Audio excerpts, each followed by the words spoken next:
Hello guys, సరదాగా ఒక story చెప్పుకుందామా? ఆ కథ ఈ కథ కాకుండా మన కన్నయ్య కథ చెప్పుకుందాం, ఓకేనా? స్టోరీ నేమ్ ఏంటంటే గోపాలుడి చాలిదానం. వర్షాలు లేక పొలాలు ఎండిపోయాయి. గోకులం గ్రామమంతా తినడానికి తిండి లేక విలవిలలాడుతుంది. ఆవులు మగ్గిపోతూ తమ పిల్లలపై ప్రేమతో ఆకలితో శబ్దాలు చేస్తున్నాయి.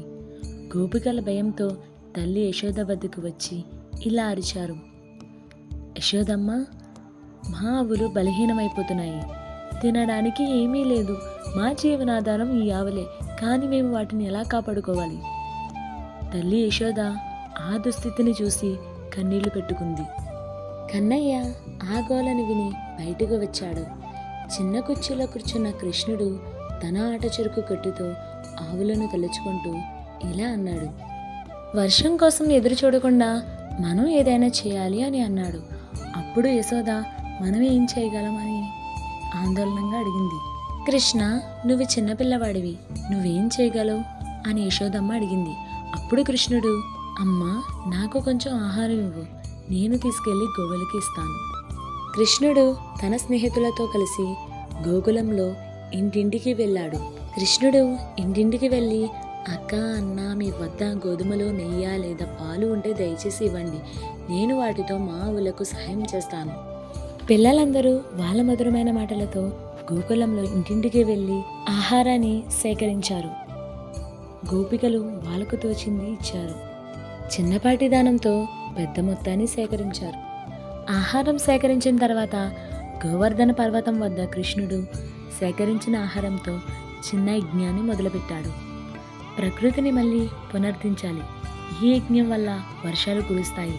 పిల్లలు, ఆవులు, గోపికలు అందరూ చుట్టూ చేరి కృష్ణుని ఆశ్చర్యంగా చూశారు.